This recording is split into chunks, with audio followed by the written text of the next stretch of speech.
अस्सलाम वालेकुम एवरीवन, कैसे हैं आप सब लोग व्यूअर्स। आज की वीडियो में हम बात करेंगे अपने कुछ क्वेश्चंस के बारे में जो मुझसे पूछे गए पिछली मेरी वीडियोस में। और मैं काफ़ी अफसोस के साथ ये वीडियो बना रहा हूँ बिकॉज़ 2 वीक्स अगो ये वाला जो आप इस वक्त देख रहे हैं वकास टेक्नोलॉजी की तरफ से कमेंट था जो कि 2 हफ्ते पहले आया था, लेकिन इसका रिप्लाई मैं बहुत लेट कर दे रहा हूँ। उसकी वजह ये थी कि मेरा जो पीसी है उसकी जो हार्ड ड्राइव थी उसमें कुछ प्रॉब्लम आ गई थी, इसकी वजह से वीडियो डिले हो गई और इनका जो सवाल का जवाब था वो मैं देर से दे पा रहा हूँ। तो जैसा कि आप देख सकते हैं कि इस सवाल के अंदर जो लिखा हुआ है वो ये है कि सर मेरे पास ऑटोमेटिक माइग्रेशन सर्टिफिकेट आ गया है। मुझे नहीं पता कहाँ से आया है और ना मैंने अप्लाई किया था, और मुझे देर से लग रहा है। मेरे स्टडी में मुझे डर सा लग रहा है। अ, मेरी स्टडी में कोई फ़र्क तो नहीं पड़ेगा। मैंने इंटर कर लिया है और कराची यूनिवर्सिटी से बीकॉम भी होने वाला है ऑलमोस्ट। तो सर प्लीज़ गाइड मी।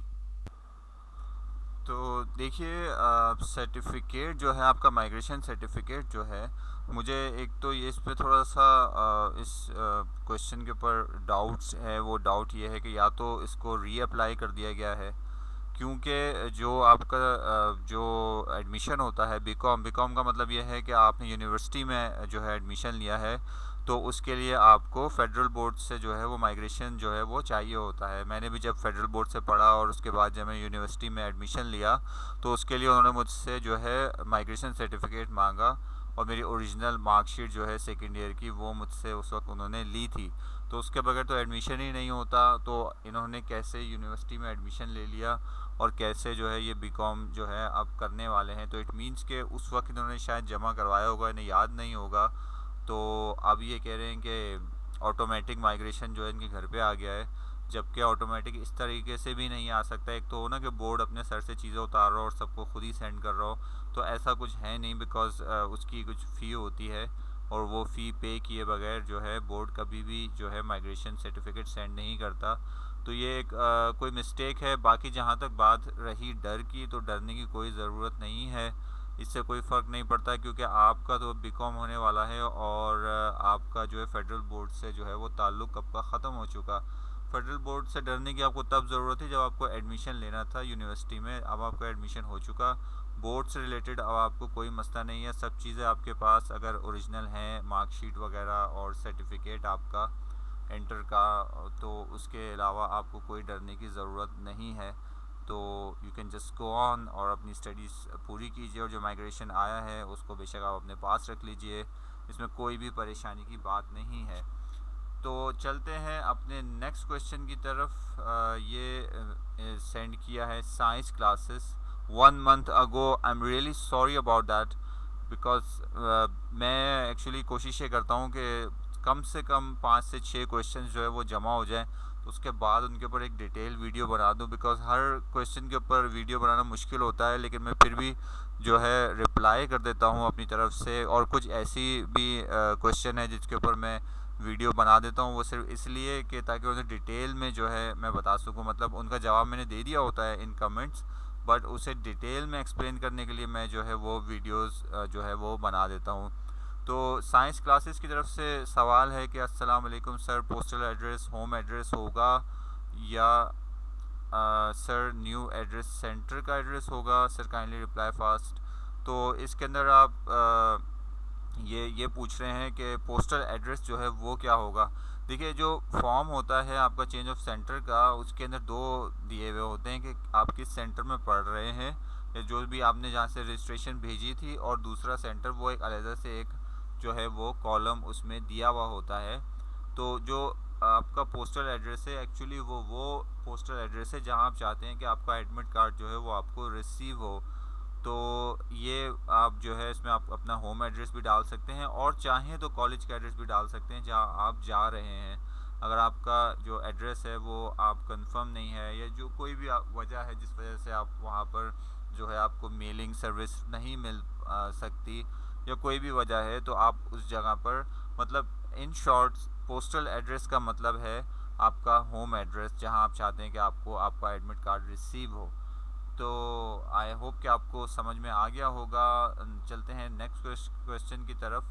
तो 2 मंथ्स अगो ये सवाल आया था, मैंने इसका रिप्लाई तो नहीं किया बिकॉज़ ये सवाल कोई इतना ज़्यादा इम्पोर्टेंट नहीं था, लेकिन मैंने कहा फिर भी हमें पिक कर रहा था सवाल तो मैंने इसको भी ले लिया।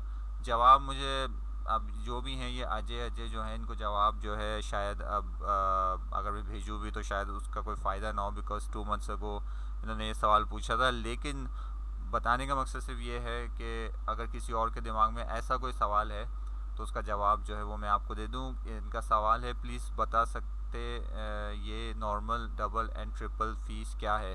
तो देखिए नॉर्मल फ़ीस आपकी नॉर्मल फ़ीस होती है मतलब सिंगल टाइम। सपोज़ अगर किसी कोई भी फ़ीस है अगर वो 1200 है तो वो आपकी नॉर्मल फ़ीस है। डबल फ़ीस का मतलब है कि 2400 हो जाएगी और ट्रिपल फ़ीस का मतलब है कि 3600 हो जाएगी।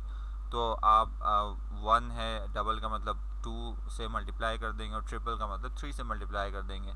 तो it's really simple. So let's move on to next one. ये क्वेश्चन नंबर 4 है दानियाल खान 5 आवर्स को। ये तो अभी पूछा गया है। सर स्टैम्प पेपर पे बनाना ज़रूरी है, स्टैम्प पेपर भी बनाना ज़रूरी है। तो इसका जवाब यह है कि स्टैम्प पेपर की कोई ज़रूरत नहीं है। चेंज ऑफ सेंटर के अंदर जो है सबसे मेन चीज़ होता है आपका फॉर्म। उसके अलावा आप जो चालान पे करते हैं वो, उसके अलावा आपके रजिस्ट्रेशन कार्ड की कॉपी, 3 चीज़ें हो गई।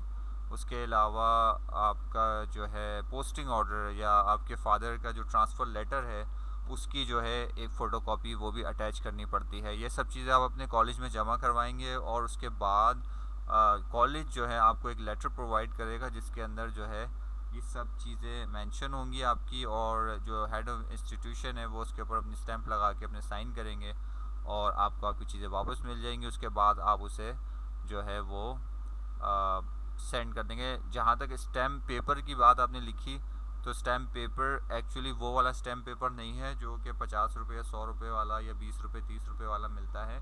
स्टैम्प पेपर से मतलब ये है कि एक लेटर जो है वो आपको इंस्टीट्यूशन की तरफ से टाइप हुआ मिलेगा प्रिंसिपल की तरफ से कि ये बच्चा है और ये हमारे यहाँ पढ़ रहा है, इसकी रजिस्ट्रेशन जा चुकी है और अब इसका जो है अब चेंज ऑफ सेंटर हम अप्रूव करते हैं। तो एक्चुअली ये इसका प्रोसेस है। अगर फिर भी कोई बात समझ में नहीं आई तो मैं हमेशा इनकरेज करता हूँ कि आप कमेंट में पूछ सकते हैं। तो let's move on to question number 5, और ये तुर्किश लव स्टेटस की तरफ से 5 days अगो TCS करके सेंड करना है बोर्ड को। वो आप देख सकते हैं रिप्लाई 1 लिखा हुआ है, इट मीन्स कि ये जो है मैंने इसका रिप्लाई कर दिया है। तो TCS करके सेंड करने हैं बोर्ड को। जी बिल्कुल, TCS करके ही सेंड करना है आपको कोई भी डॉक्यूमेंट है तो डिपेंड करता है कि क्या है। जैसे माइग्रेशन के लिए आपको TCS नहीं करना पड़ता, वो आप जो है सारा ऑनलाइन करते हैं। लेकिन ये डुप्लीकेट सनद की बात हो रही है तो यस आपको TCS करना पड़ेगा। क्वेश्चन नंबर 6 की तरफ चलते हैं। कासिम खटक 5 days ago, sir, if I change my center from one city to another, do I have take admission first in that particular school or college? Please guide. Well इसके अंदर देखिए आप अगर ट्रांसफ़र करते हैं डिपेंड करता है सिचुएशन पे।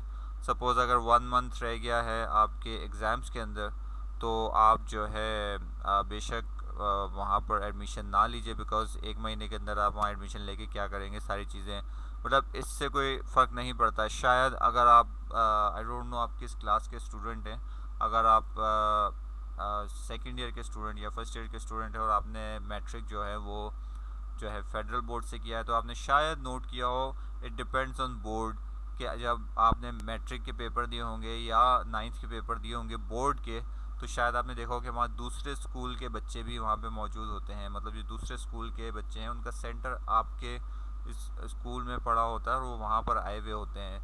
तो देखिए बोर्ड डिसाइड करता है कि उसको कौन सा जो है बच्चे को सेंटर देना है। अब जो दूसरे बच्चे यहाँ पेपर देने आए हुए होते हैं उन्होंने आपके कॉलेज में तो एडमिशन नहीं लिया हुआ होता। ये बोर्ड के ऊपर डिपेंड करता है। अगर आप ये चीज़ सेंड करते हैं तो बोर्ड अगर एक्सेप्ट कर लेता है तो ज़रूरी नहीं है कि आप उस स्कूल या कॉलेज में एडमिशन लें, it's not really necessary. But अगर काफ़ी ज़्यादा टाइम है, 3-4 महीने हैं आपके एग्ज़ाम में, तो फिर आप एडमिशन ले लें तो ज़्यादा बेहतर है। बट इन दी एंड अगर आप 1 मंथ आपका रह गया है या 1.5 मंथ, तो इट्स नॉट रियली नेसेसरी। और इस हवाले से आप अपने स्कूल से भी रब्ता कर सकते हैं, तो ये कोई इतना बड़ा इशू नहीं है। तो चलते हैं क्वेश्चन नंबर 7 की तरफ guys, and it's from Umar Abdullah. 1 week ago, can we post the application और do we have go there to submit? No, you don't have to go over there, you can submit your application. अब application submit करा सकते हैं, जाने की ज़रूरत नहीं है। इसकी छोटी सी मिसाल ये है कि आप अगर कराची में रहते हैं तो आप इस्लामाबाद तो जाकर जमा नहीं करवाएंगे, बट ये है कि आप अपने, जैसा कि मैंने पहले बताया कि आप जो है अपने स्कूल से जो है स्कूल में सारे डॉक्यूमेंट्स आप जो है वो जमा करवाएंगे और वहाँ से आपको सारी चीज़ें वापस मिलेंगी साइन वगैरह होके, और फिर आप जो है उसे बोर्ड को जो है वो मेल करेंगे, पोस्ट कर देंगे। तो चलते हैं क्वेश्चन नंबर 8 की तरफ, and the last question is this, I guess, I think it's the last question, yes, question number 8 is the last question. So guys, question number 8 है जोहा नबील की तरफ से, और इसके अंदर इनका सवाल 1 week ago है। ये इनका सवाल है, sir I got admission in university but they need my migration certificate, so can I get it and want on urgent basis? तो देखिए, इसका जवाब ये है कि माइग्रेशन सर्टिफिकेट जो है वो almost within a week जो है वो मिल जाता है। शर्त यह है कि आप जब मतलब ऑनलाइन उसको आप अप्लाई करते हैं, जितनी जल्दी अप्लाई करेंगे तो उतनी जल्दी आपको विद इन अ वीक जो है आपको वो मिल जाता है। लेकिन इसका कोई अर्जेंट कोई सलूशन नहीं है। अर्जेंट से मतलब मेरा मतलब ये है कि विद इन 2-3 डेज़ 4 डेज़ के अंदर जो है वो आपको रिसीव हो जाता है। तो आई थिंक इट्स रियली अर्जेंट। ये नहीं हो सकता कि आपने आज अभी रात को किया तो सुबह आपको मिल जाएगा, it's not practically possible, because एक शहर से दूसरे शहर जाता है तो टाइम लगता है। लेकिन अगर आप इस्लामाबाद में मौजूद हैं तो अब इन लोगों ने काफ़ी फास्ट जो है सर्विस जो है कुछ विंडोज़ बनाई हैं, जहाँ पे ऑलमोस्ट आपको 5 मिनट्स के अंदर अंदर जो है माइग्रेशन सर्टिफिकेट, 10 मिनट्स में आपकी मार्कशीट डुप्लीकेट, इस तरह की चीज़ें जो हैं वो प्रोवाइड कर रहे हैं।